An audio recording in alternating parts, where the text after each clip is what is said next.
Welcome back to this wingtip series. Thus far, we've concluded that simply asking the question, what's the flight time, isn't the right question to be asking. So now let's consider the questions that we should be asking. A good question to start with is, what is the coverage per flight? When you look at real-life examples by asking experienced drone pilots or surveyors who need data on time and on spec, it's clear that in many applications, total coverage per flight is much more important than flight time by itself. This is important because another interesting thing that almost inevitably happens when data consumers like surveyors and operations managers have access to drones, they tend to uncover additional use cases for the equipment. It's pretty common that these involve larger flight areas, more challenging flight environments, or both.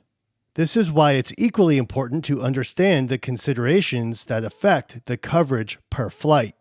In order to do so, some thought should be given to the technological features and desired data quality levels for both current and future project demands.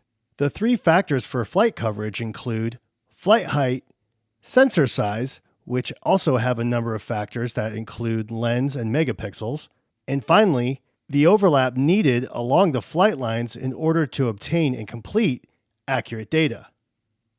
In this example, we're using Wingtra's RGB61 payload. You can see the impact that lowering the flight height has on the overall mission length as well as the number of images collected. But why? The answer is, the higher you fly, the more you can cover. However, the quality of your ground sampling distance, or GSD, is also impacted by flight height. Next, let's look at sensor size. In this example, we're comparing two Wingtra payloads. On the left is the RGB61, which is based on the Sony A7R Mark IV.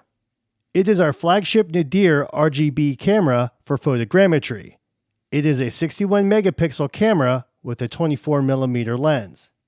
On the right is the Sony A6100, which is our entry-level RGB camera for photogrammetry. Our Sony A6100 is 24 megapixels with a 20mm lens. As expected, the RGB61 outperforms the A6100 on ground sampling distance, as well as mission time and the number of images that would ultimately need post-processing. Finally, let's look at side overlap. You will need to make sure that there's enough overlap between the flight lines to ensure that no data is missed. You can see how adjusting the default setting of 70% side overlap to 60% side overlap lessens the overall mission time as well as the number of images taken that will need post-processing. For those serious about aerial drone surveying and mapping, the right choice of technology enables a competitive business advantage amidst rising drone data demands. Just know that there's more to it than simply asking, what's the flight time? I hope you have found this brief video series useful. If you have any further questions about the Wingtra One platform, you can reach out to us at Wingtra directly, your regional Wingtra partner, or visit wingtra.com/learn to review case studies, webinars, downloads, drone comparisons, videos, and our data sets.